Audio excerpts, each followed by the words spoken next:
Welcome back to the Virtual International Convention, featuring Rotary International President Holger Knaack, partner of the Rotary International President, Suzanne Knaack, first female Rotary Club President, Dr. Sylvia Whitlock,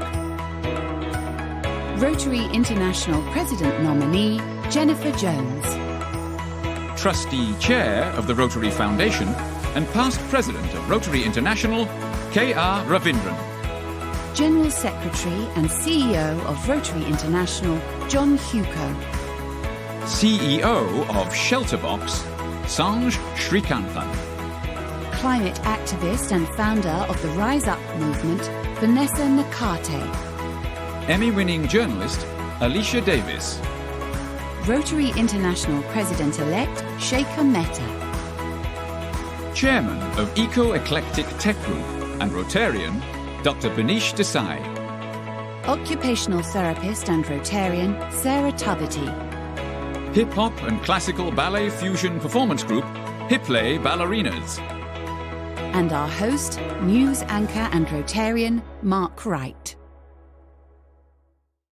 Hello and welcome to the second general session of this year's Virtual International Convention.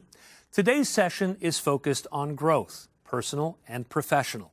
While change can certainly feel daunting at times, President Holger would remind all of us that change is actually an opportunity to innovate, to diversify, and be open to new ideas. It brings potential to experience and accomplish things that we'd never dream of. For example, I never could have dreamed that I would be able to join President Holger and Suzanne in their home this year. I'm in Seattle. They're in Germany. We're not exactly neighbors. However, thanks to our virtual format, we are able to do just that. Here from their very own kitchen, teaching us one of their favorite recipes. Please welcome your Rotary International President and partner, Holger and Suzanne Knaack.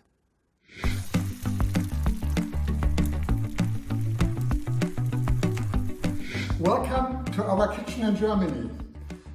I'm the first RI president never used his RI office. Probably the first RI president never traveled, but I think definitely the first RI president cooking together with Susan in our kitchen. And we are showing you our favorite dish, and that is white asparagus and potatoes. But what makes it so special, that's our sauce and that's the mayonnaise, what Suzanne and I prefer. And you just need eggs, oil, salt, pepper, mustard, and what makes it so special is plain yogurt. And now we are going to show you how we are peeling white asparagus.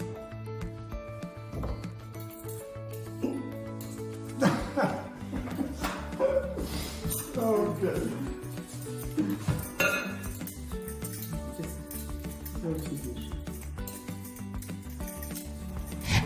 So now the water is boiling, so I put in some butter, a little bit sugar,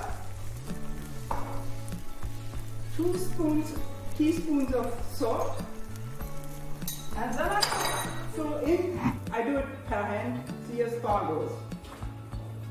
And now the asparagus need about 8 minutes.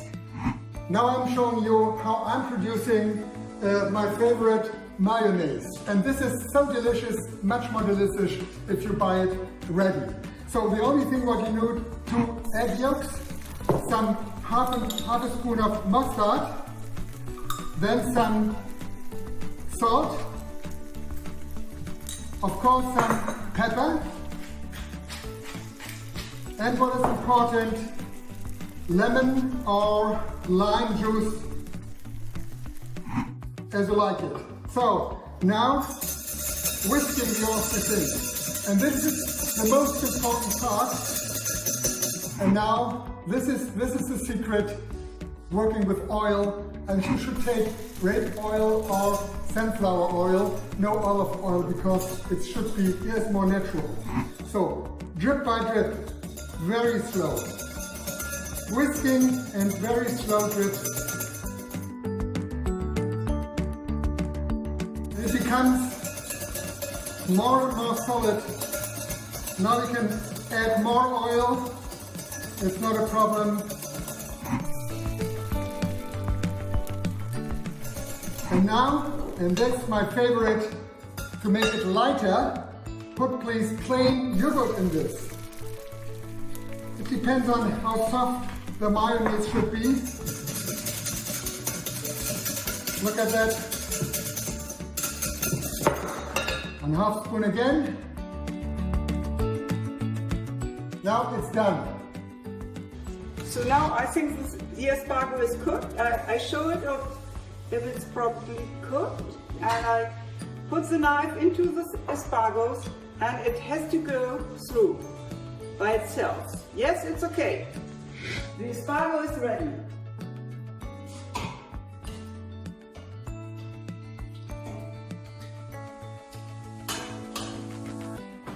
Thank you, Susan.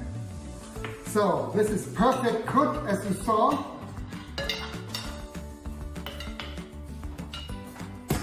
Thank you. Potatoes. We call it new potatoes, potatoes from this year. And now, the mayonnaise instead of sauce hollandaise. I tell you, as delicious, but easier to do.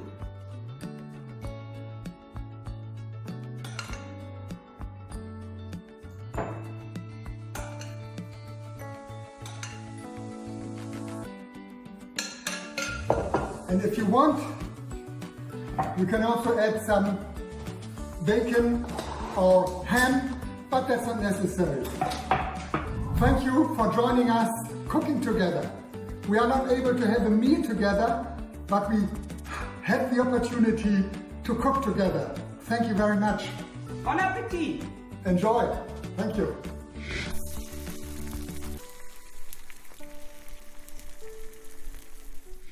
Thank you for that demonstration, Holger and Suzanne. I took a little bit of German in college, so I'm going to attempt that now.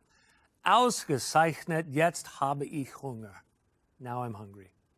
You know, learning to cook new dishes is a great way to learn a new skill and learn about cuisines and cultures from all over the world. It opens our eyes and our minds to new flavors and experiences, and as a result, we grow. Being open to the voices and opinions of others is another way to experience that transformative growth. After all, embracing new ideas makes us stronger and more vital, even when we're at first resistant to that new idea. And never has this been clearer in the history of our organization than what followed the historic United States Supreme Court ruling that opened the door to women in Rotary. Returning from his home to introduce our next segment, please welcome back President Holger. Thanks, Mark. Throughout Rotary's history, there have been many trailblazers. Sylvia Whitlock is one of these people of action. As the first female Rotary Club president, Sylvia was unknowingly at the forefront of the US Supreme Court case in 1987 that broke down the barrier for women to join in Rotary. In 2016, now President nominee Jennifer Jones sat down with Sylvia to record her story. It is a video that has never been played before. Let's take a listen to a portion of the conversation between these two historic firsts. It is such an honor and a privilege to be sitting here with Sylvia Whitlock, what I consider the pioneer of women in Rotary and one of my absolute personal heroes. I'm so delighted to be able to have a chance to talk with you today. Take me back to the Rotary Club of Duarte, which was the club you eventually ended up joining. In 1977, there was an unsung hero who kind of started this charge. Tell me a little bit about that. Well, you know, Richard Key was the president of the Rotary Club of Duarte. And most Rotary clubs are concerned about membership and getting new members, and Richard was too. But the potential membership was in the women employees in the district, the women principals, the reporters, the psychologists, and so on. And most of the men understood that this was a membership issue, and they had no feelings about having women in the club. There was only one man who objected, and he did resign when the women were invited. We didn't think it was a big deal. The women who were invited to join Rotary thought, we're joining a service club that's addressing the needs of the community, and it's fine. And we weren't concerned about Rotary's constitution or its bylaws or anything. In fact, the district governor wasn't even concerned about it. Well, he was a little bit concerned because he said to Dick, when you send in these new members' names, use initials. The women were invited to be members. They got involved in community affairs. You know, we did the bake sales, we worked with the schools, we did everything. And it wasn't until Rotary International realized that there were women in this club that, you know, everything hit the fan. A Rotarian in another club in Arcadia said, I think we can take this to the courts. I think this is a civil rights issue. And so the club, Duarte decided it would remain as is. It would just call itself the Ex-Rotary Club of Duarte. Big X over the Rotary icon, and it became the Ex-Rotary Club of Duarte.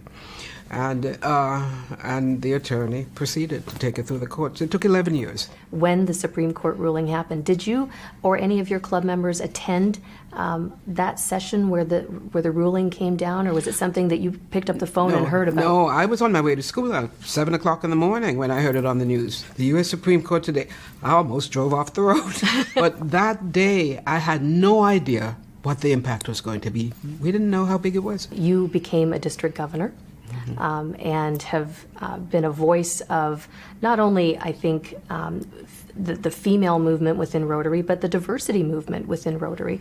Tell me how you've been able to weave those together. I was talking at the International Assembly about women in Rotary, and that was a diversity issue, and he asked me if I would talk to the Assembly about diversity. So that following year I talked about it. So I had to look it up, and I thought, I'm a diversity. I have age, ethnicity, race, all kinds of things, gender, because when I look around at gatherings of Rotarians, I don't see the diversity that there is in those communities, you know, and I think that's another issue, because I think as we serve people who are non-majority people, which is serving, we need to invite some of those people to come in and serve with us. We need to teach them how to fish and not just hand them a fish. Paul Harris never thought about women in Rotary. I bet he never thought about it, simply because he was working with a lot of men. I bet if somebody had asked Paul Harris, do you think women would be good Rotarians? He probably would agree they would be. I don't think he would have said no. You know, I think he would be proud of what women have added to it. Thank you, Sylvia and Jennifer. It is my great pleasure now to officially announce that the Board of Directors of Rotary International has officially adopted a new award in recognition of Sylvia's contribution to advancing women in Rotary. The Sylvia Whitlock Leadership Award will be awarded annually to an individual, male or female, who has advanced opportunities for women to serve in our organization. We are very grateful for her continued leadership. And now, coming to us from her home in Windsor, Ontario, Canada, please welcome the President nominee of Rotary International, Jennifer Jones.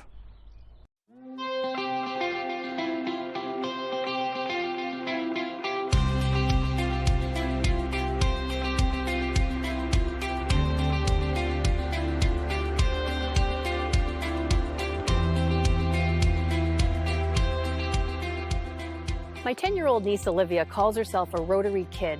A couple of weeks ago, she drew a picture of herself and she included the following words. Different is always better, different is me. My heart felt like it would burst.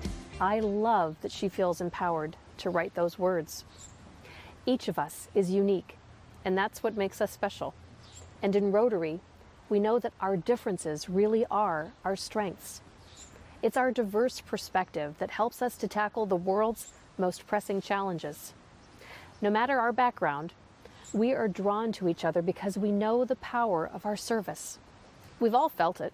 We know the mysterious, powerful force that service creates, something aimed at others that ends up enriching our souls and creating greatness. Civil rights activist Dr. Martin Luther King once said, "Everyone has the power for greatness, not for fame, but for greatness, because greatness is determined by service." My friends, we are going to accomplish great things together, and we're going to leave for future generations an organization that reflects the world they live in and that carries forth timeless values we treasure so dearly. Imagine a world that's becoming more aligned with the values of Rotary. We are in a season of outreach in Rotary. We've had to find new ways to connect, new ways to expand our arms a little wider. We've witnessed the strength of our clubs, and because of technology, we also see a Rotary that includes people we would have never come into contact with in other times, and who we can't wait to meet face to face as soon as we can. With this wider reach, it has become a broader, more diverse perspective. Rotary is built on service above self, and those acts of service apply to all people, of every gender, age, nationality, language, belief, or economic status. We are diversifying our friendships like never before. What makes Rotary so wonderful is that we get to share this experience together. We get to grow, to laugh, to dream, to hope, always together. Always knowing that a day in Rotary is a day well spent. It is my great honor to accept your nomination to be President of Rotary International in 2022-2023. Let me leave you with how I started, and with Olivia's words. Different is always better. Different is me. Thank you for this amazing opportunity.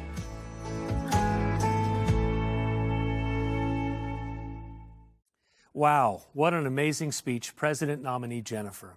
I love what you and Olivia had to say about being different, and I think that applies to all of us. We do things differently as Rotarians, and that's what makes us people of action.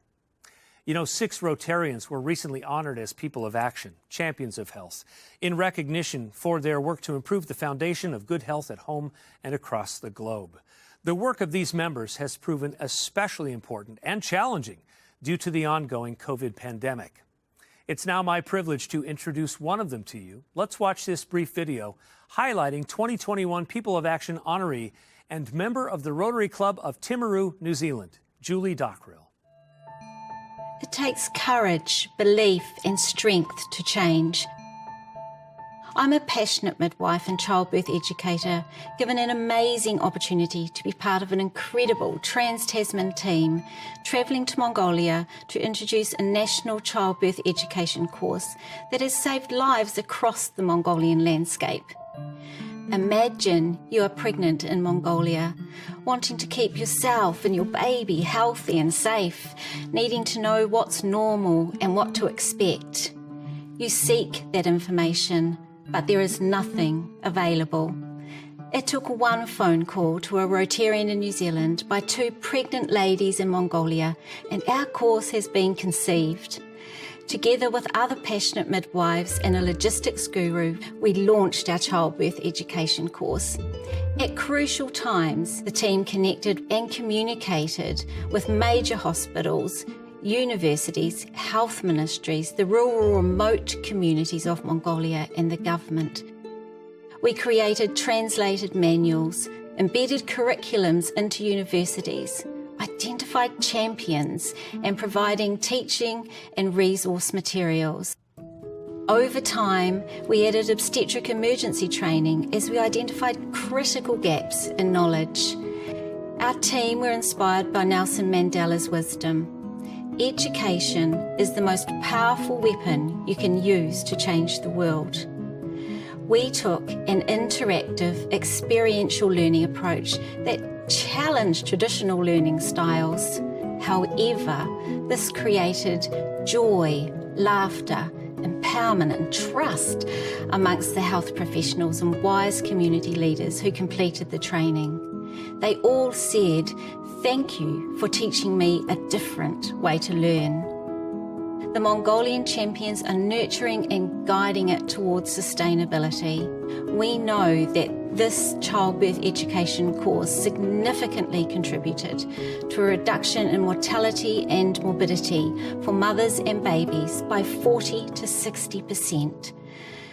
Childbirth education has saved lives, it has saved money, and it has empowered the Mongolian communities and its people. You know, hearing about projects like Julie's always makes me proud to be a Rotarian. For me, being a Rotarian is about connecting and sharing knowledge, challenging each other to do better, and remaining open to growth so we can increase our impact. This is especially true when it comes to the Rotary Foundation, as our next speaker can attest. Family of Rotary, please welcome the Rotary Foundation Trustee Chair and past President of Rotary International, from the Rotary Club of Colombo, Sri Lanka, K.R. Ravi Ravindran. My dear friends, early in 2020, when we set the goals for this year, we did so with hopes of high achievement, only to see COVID-19 posing so many challenges which threatened to derail our plans. History is full of catastrophes, rebirths, and incredible accomplishments that seemed impossible in the darkest moments. Rotary was born in Chicago in 1905. Only 34 years before that, the entire city burnt to the ground with only a handful of structures still standing. Some wondered if it was even worth the effort to rebuild Chicago. But from this destruction came hope and vision. The great Chicago city planner, Daniel Burnham, drew up an entire new vision of the city that defined the landscape and set the stage for all the structures within it that stands today. He said about his ambitious city plan at that time, he said, "Make no little plans. They have no magic to stir men's blood, and probably themselves will not be realized. But make big plans. Aim high in hope and work, remembering that a noble, logical diagram once recorded will never die, but long after we are gone, will see a living thing, asserting itself with ever-growing insistency. Remember that our sons and grandsons are going to do things that would stagger us. Let your watchword be order and your beacon, beauty." Burnham's plans were adopted. Chicago grew, great skyscrapers rose, and Rotary was hatched in this atmosphere of optimism and ambition. On our part, incredibly, we have not only achieved much of what we set out to do, but in early January 21, we even exceeded them. We refused to allow the Rotary Foundation to be burnt to the ground. In fact, we thrived. Yet, this has been a perfect time to look at our own architecture and to envision a future foundation that will withstand every storm in the horizon. So this year, my friends, we laid the groundwork to enable our new area of focus on the environment to take off on July 1st, to inspire our clubs to think of innovative ways that will help us protect our planet and mitigate the growing threat of climate change. We also opened the doors to Rotaract clubs to apply for global grants. Beginning in 2022, Rotaractors will take on a new and important role in shaping the service projects that define us. We celebrated as Africa was declared wild polio-free, an important milestone in the marathon we run to end the scourge of polio. And we awarded our first project of scale grant that will make a major impact towards a 90% reduction in the incidence of malaria in Zambia, saving countless lives of children and pregnant mothers. And in doing so, receiving equal financial contribution from both the Gates Foundation and World Vision. We think this could be a precursor for the future, opening the door to corporations looking to partner with us to make a big impact on big projects.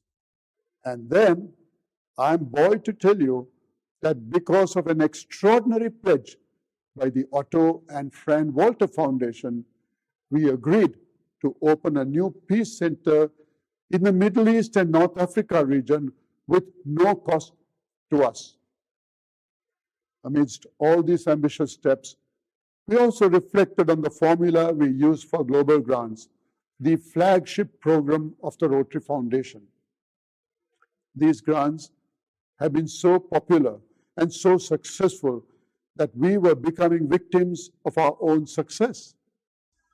In 2013-14, when global grants were introduced, the foundation awarded 868 global grants worth $47.3 million. By 2019-20, the number of global grants awarded had risen to 1,359, worth $95.6 million. While global grants funding increased by more than 100%, corresponding annual fund contributions did not keep pace, increasing by only 6% during the same time period. So we took the corrective action that was needed to ensure that global grants will be sustainable for years to come, even as we predict the demands for this program will grow further. And we are not stopping there. The Rotary Foundation has been exploring avenues of raising more funds from outside agencies. This year, in fact, we obtained $5 million from USAID to fund Italian COVID-related projects. Thus, my friends, it is with great pride that I report to you that even as we face these external challenges to help in forming a world which is stronger, a world which is more equitable, and a world which is more environmentally suitable. In short, the kind of world in which you and I and our children want to live in. As global needs and challenges emerge and intensify, the demand for evidence-based solutions is stronger than ever. Through programs of scale grants, the Rotary Foundation is committing $2 million annually to support a member-led program ready to bring positive and sustainable change to communities and people around the world. By investing in proven methods that deliver measurable impact and can be scaled by members in the future, we believe programs of scale will lead to new learnings that will help improve all of our service projects. By scaling what works, we can increase our impact and leverage our collective expertise and connections. We are proud to congratulate our first Programs of Scale grant recipient, bringing together Rotary clubs from Zambia and the United States. Partners for a Malaria-Free Zambia will reach 1.3 million people and reduce the incidence of this deadly disease by 90% in the target areas by 2024. It's clear that Rotary has a unique combination of global scale and strong local community engagement. This combination is simply transformational, and I'm excited to see the impact it will have in the fight against malaria.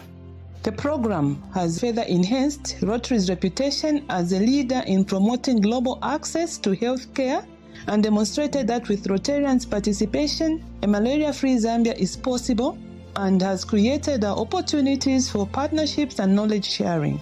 And here we're thrilled to be working with Rotary in Zambia because of the trust and the respect that our organizations have built over the years. Programs of Scale also offers tremendous opportunities to share learnings inside and outside of Rotary, supporting our long-term vision to build a sustainable and equitable future for all. Together, we can make real change happen. We are Rotary. We are people of action.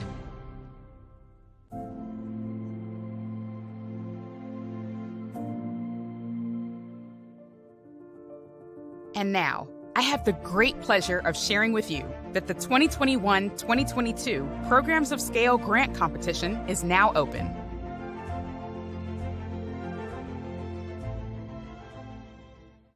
I think we all look forward to learning from this first program in Zambia and seeing which member-led project is next. And as we increase our impact in the world, both using foundation-funded grants and through the incredible service projects our clubs implement each day, we know that we need strong partnerships. So now, I'd like to introduce to you our valued project partner in disaster relief. Joining us now to tell us more is CEO of Shelterbox, Sanj Srikanthan. Let me begin by thanking you for taking the time to be here under these changed circumstances for all of us. When I became the Chief Executive of Shelterbox, I'd hoped that I'd have the chance to meet many of you in person, because it is through these personal connections that we make that we can fulfill what I believe is our most important shared value, service to others. Last year, we helped people who faced the worst plight of all, not just losing their homes or being separated from those they love or not having the means to recover from disaster. The worst plight was that they thought that they had been forgotten, almost wiped from human knowledge. From the elderly lady in Sudan that had not been told what COVID-19 was, to the woman on a remote island in Vanuatu whose home had been destroyed by Cyclone Harold and had tears of joy when a shelter box arrived. We were able to help them remember that they were not forgotten, and it has been thanks to you. Ultimately, the last year has been a test of us all, but none more so than our shared calling to help others. We've never been more powerful as a species on this planet. As tragic, frustrating, annoying, and limiting as coronavirus has made our lives, we've never been so able to defend ourselves from the threats we face and overcome them together. Yet this virus has also shown us how much more we need to do. Families who have lost their homes due to disaster and conflict must now also contend with how to stay safe from this terrible virus when vaccines are not as available as quickly as in other countries. Rotary is the cornerstone upon which Shelterbox is built and remains in the DNA of everything that Shelterbox does. It was a Rotarians' People of Action spirit that founded Shelterbox in 2000, and because of Rotary's vast global network, our two organisations have helped 2 million people in 97 countries. We've been official partners in disaster relief for almost 10 years, and I believe our partnership truly increases the impact of both of our organisations worldwide. Through this partnership, you as Rotary members have an opportunity to get involved in disaster response, which can include hands-on service in community assessments after a disaster, project implementation, or even monitoring and evaluation. You can also take action through partnership by connecting your own community with disaster-affected communities worldwide. We at Shelterbox are truly honoured to work hand in hand with Rotary through this partnership. Rotary members are usually Shelterbox's first point of contact in a region impacted by disaster and help with every aspect of our deployment. By working together, we're able to combine resources to support areas immediately after a disaster and make a start on long-term recovery.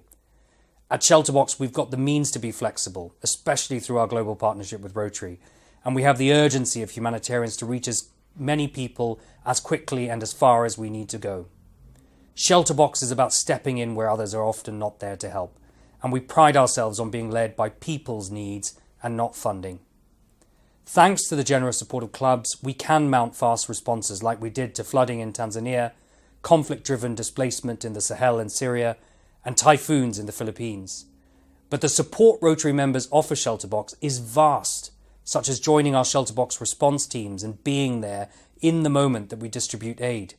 Rotary members bring their knowledge and expertise through clubs like the Rotary Club of San Pedro Sula in Honduras, the Rotaract clubs of Asunción and Asunción Catedral in Paraguay, or clubs in Tanzania and Philippines that helped us get our aid on its way from arrival in country to the doorsteps of communities.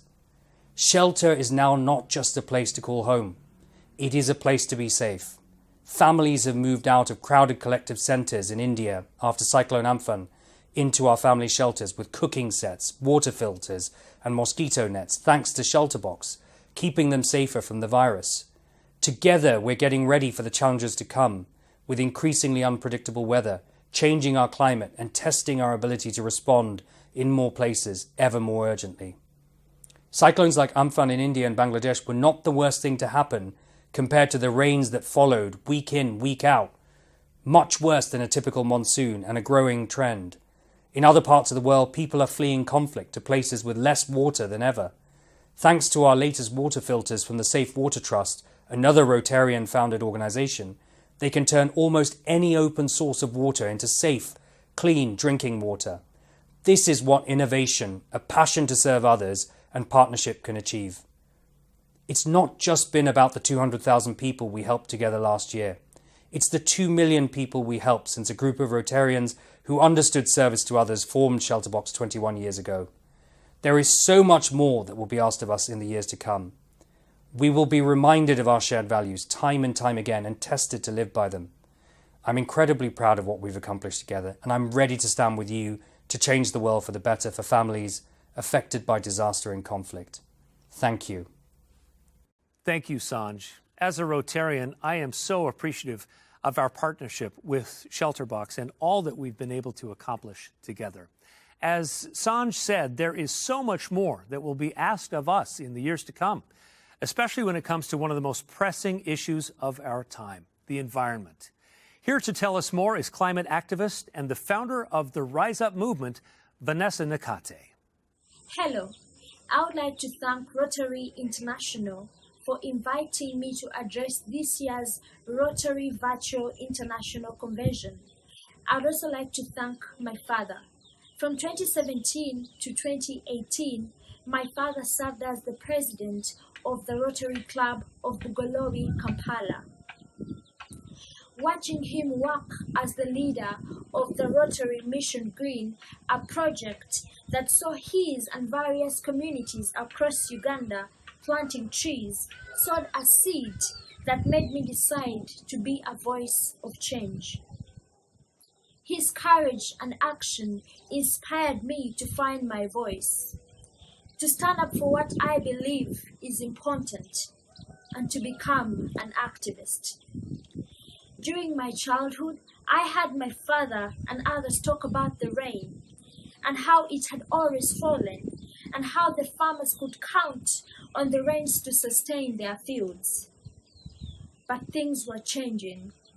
Over the years, my father's generation had seen the rain falling less and less frequently and the crops were suffering. But when the rain finally did come, it would fall in great downpours, often flooding the fields and destroying the already weakened crops. Farmers that my father knew were starting to lose their farms, their livelihoods. People were going broke. Food was starting to become more scarce. Food prices started to escalate. And this was increasing tension among people, and the situation was getting worse quickly. I was only 21 years old, but I could sense the urgency in his voice, and I knew I needed to find a way to help make things better.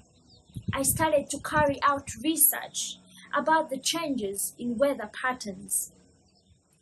I am from Kampala, Uganda, a country that has one of the fastest changing climates in the world.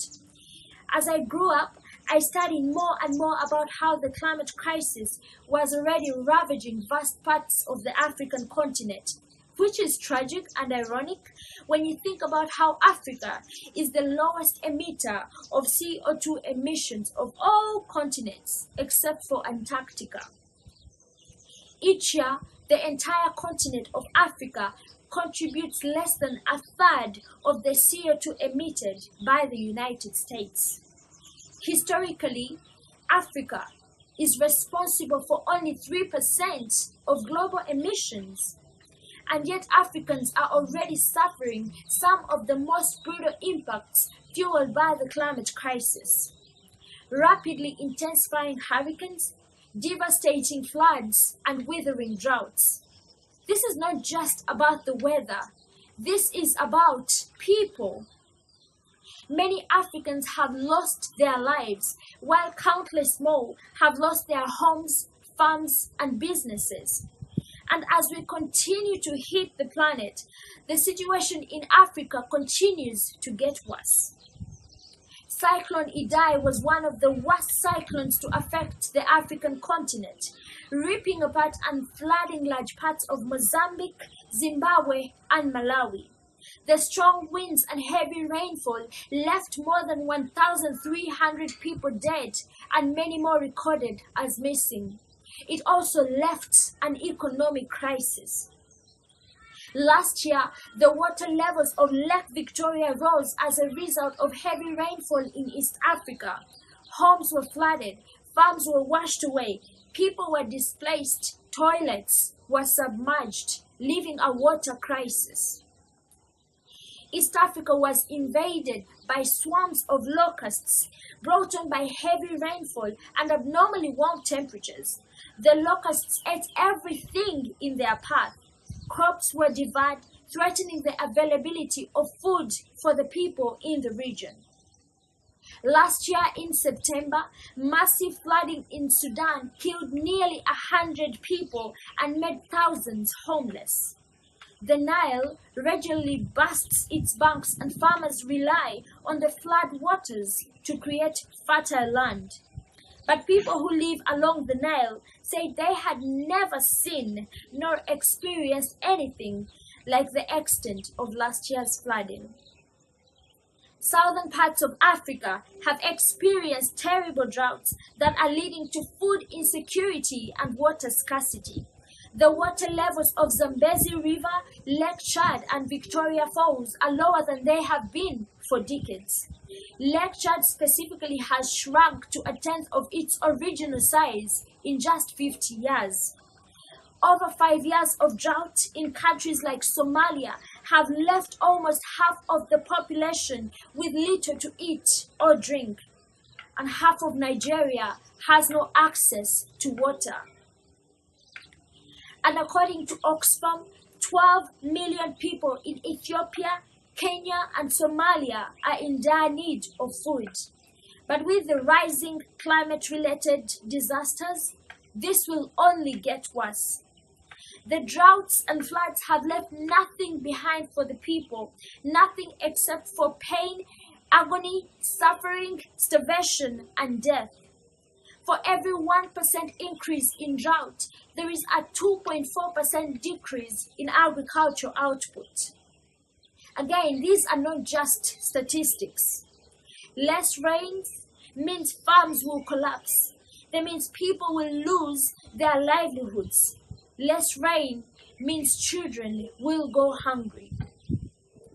And yet, while Africa endures an ever-increasing list of climate-related disasters, you wouldn't know it from watching the news.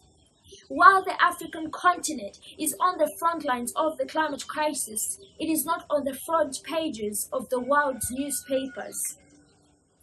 While the media focuses on wildfires in California or Australia or flooding in Europe, climate-related catastrophes in Africa receive very little coverage.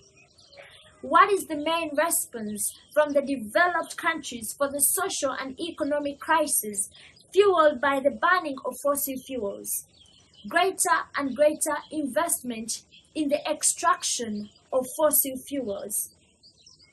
I have one thing to say to countries and banks that continue to fund the digging up and burning of fossil fuels in Africa. We cannot eat coal and we cannot drink oil. My father taught me that you must stand up for what you believe in, for what you feel is right, and never give in. It is time for our so-called leaders to do the same. They must treat the climate crisis like a crisis. They must stop making empty promises and start to take responsibility. They must show the courage and resilience that my father all those years ago showed me was possible. Surely this is what Rotary International means, to be people of action. So let's stop talking and start taking action. And the action must start today. Thank you. Thank you very much for that presentation, Vanessa. It's an honor to be working toward a more sustainable future alongside leaders such as yourself. You know, as many of you know, Rotary has just made the environment our newest area of focus. Even on an organizational level, we continue to grow and change. Our next convention segment will explore this further as we talk about Rotary's role in environmentalism and how you can apply it to your clubs, your communities, and your lives. Joining us now, please welcome Emmy-winning journalist Alicia Davis. Thanks, Mark. You know, Mark and I were both presenters in the 2020 virtual convention, and I'm so excited to be back with you again for this year's virtual event. Thinking about the future and finding new ways to innovate and adapt, even as you stay true to your core values, is a crucial part of Rotary's action plan. This idea of ongoing change is particularly relevant when we discuss protecting our environment. Here to tell us more, please welcome Rotary International President-elect Shekhar Mehta. How has Rotary taken the environment into consideration historically? You know, Rotary and Rotarians have always been very sensitive about environmental issues. Environment issues, in fact, have been all permeating over the various areas of focus that we have. So if we are working on WASH programs, let's say water and sanitation and hygiene, our programs have taken care of, let's say, putting up check dams. We have put rejuvenation of water bodies, or we've done water harvesting. So while the programs were about water, sanitation, but they were taking care of the environment. Similarly, health issues. The WASH program, when we put it in schools, it helped children's health tremendously. Hand wash, creating hand wash stations in schools was one great way of taking care of health. At the same time, it was an environmental issue. Menstrual hygiene management.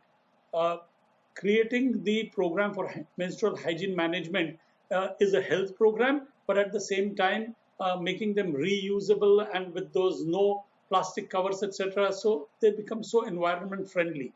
So each of the things that we have been doing and directly about the environment, let's say using alternate energy like solar or even planting trees. Millions and millions of trees have been planted by Rotarians, or saying no to plastic, the crushing of plastic and using it for alternate things that can be produced out of it, cleaning up neighborhood beaches, etc. The programs that have been done over the years have all had a tinge of environmental issues with them.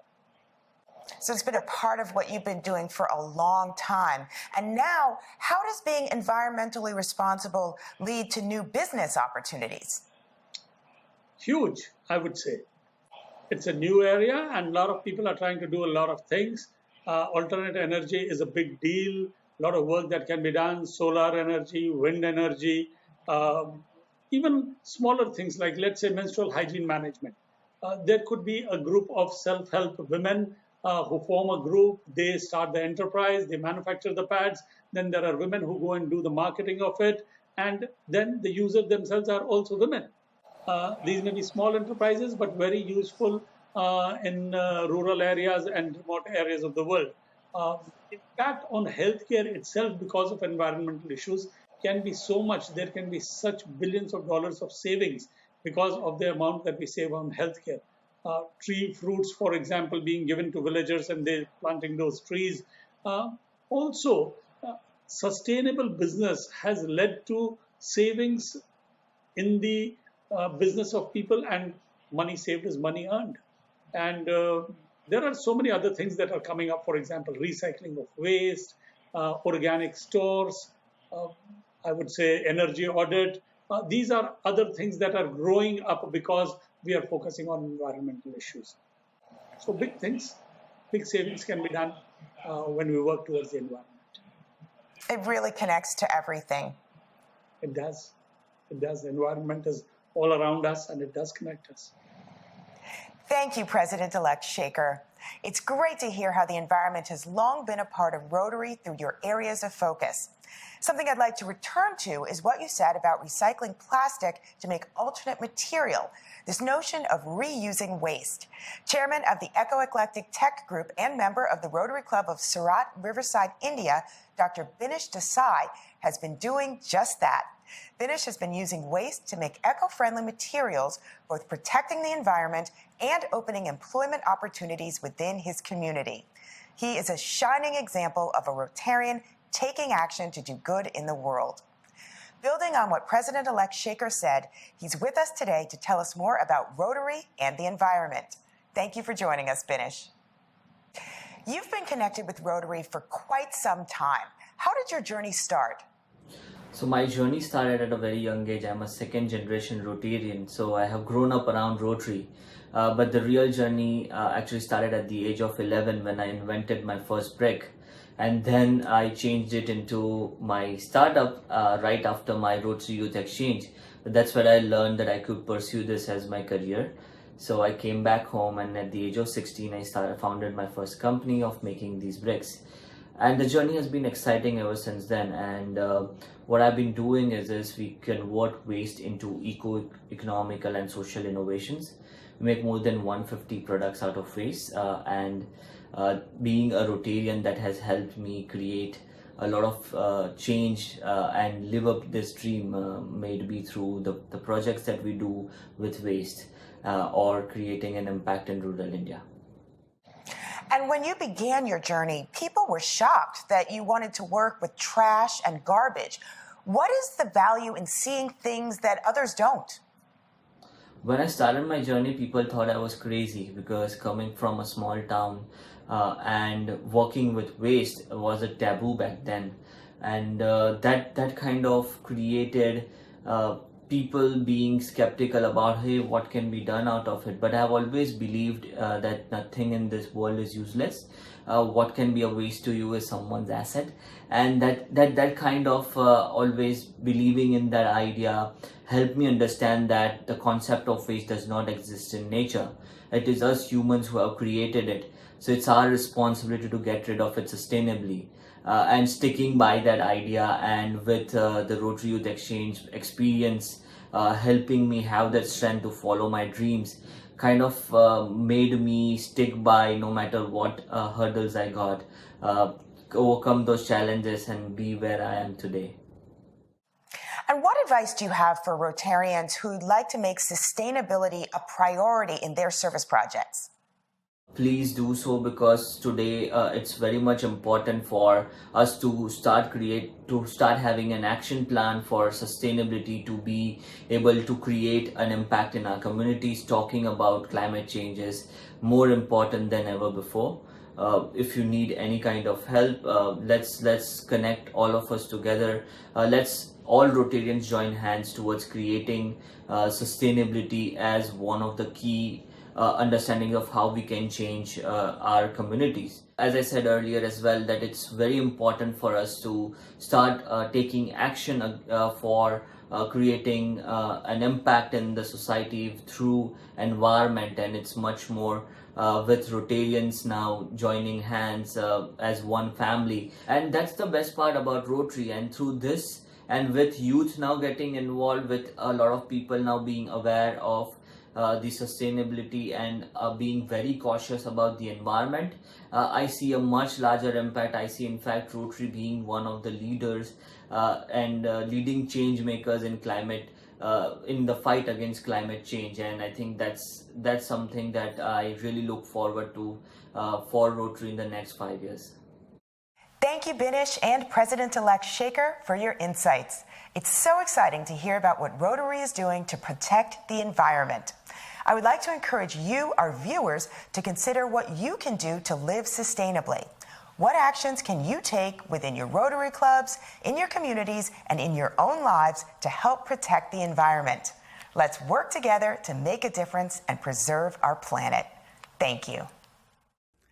Thank you very much for those excellent interviews. President-elect Shaker and Binish, please know that Rotarians all over the world are keeping India in our thoughts as you continue to navigate the COVID pandemic. We are so grateful you were able to join us. We're fortunate to be part of a global community.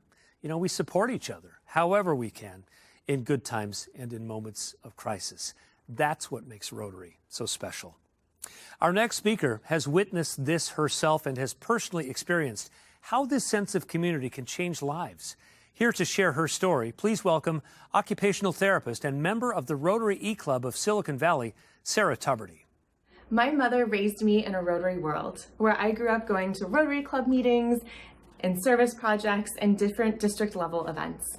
And what I really loved about this was that I saw and worked with members from our community that were working hard together to ensure that these projects were completed, that we were fundraising for different things that were supporting our communities, but also having fun while doing it, and finding that this building friendships is a really crucial tool to doing hard work together, and that's what helps provide really wonderful meaning.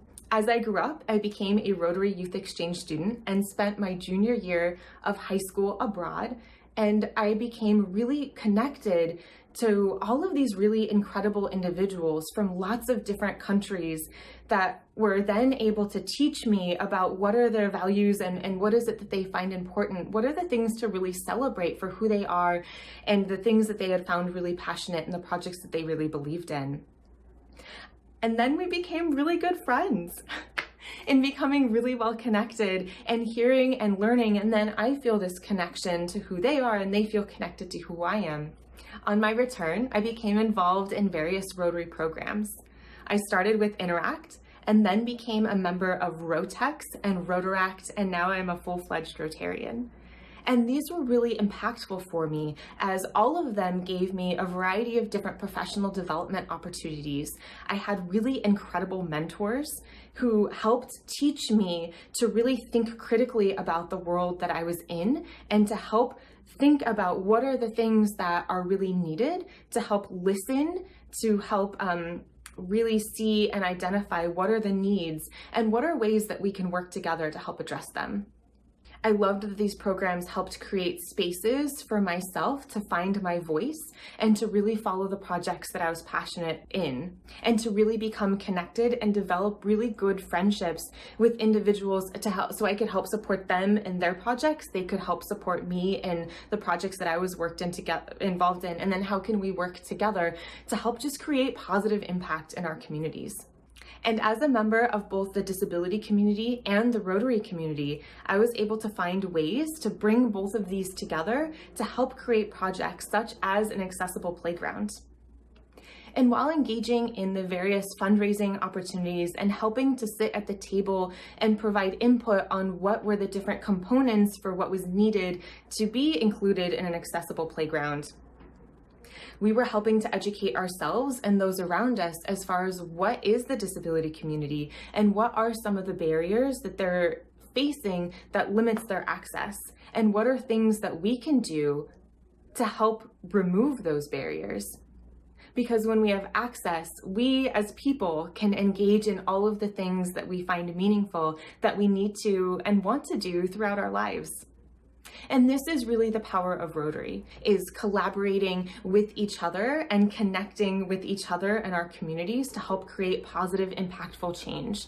And when we help give and mentor and create spaces for our youth to engage in the different projects and programs that they see meaningful, that's going to benefit all of these communities, we can help grow them into becoming really impactful leaders so that all of us can grow and create impactful change.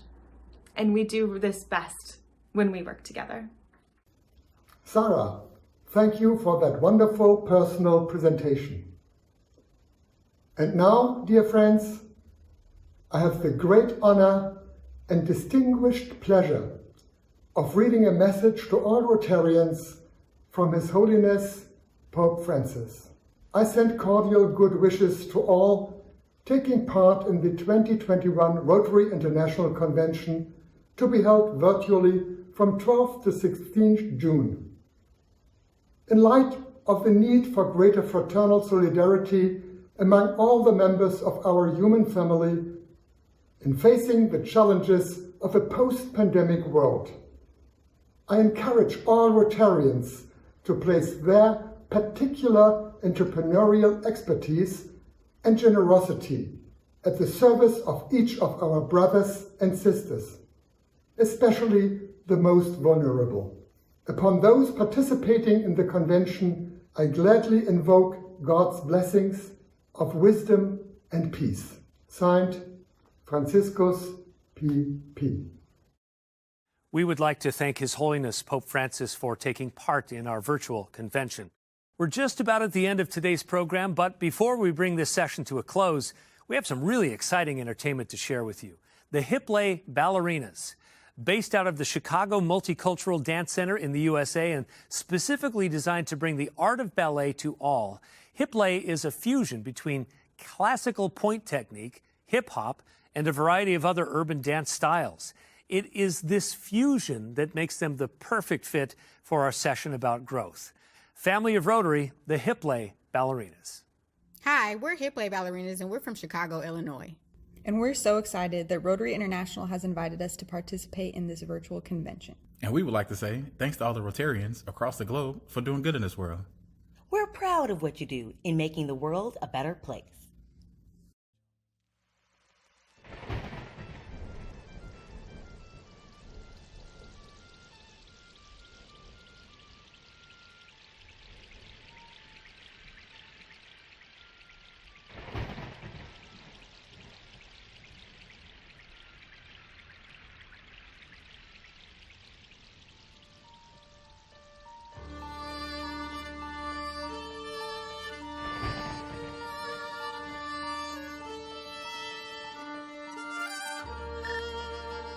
Time they got left, D? They got about 10 seconds. Think they ready? Someone would find out, man. I want every genre to stand up and bump to this. Let's do it. Grab your strings. Your mics. Your guitars. Let's get it poppin'. Who's in the building? Whatever you got. Nothing but strings. Let's get it poppin'. Let's go.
Thank you all for joining us for today's general session.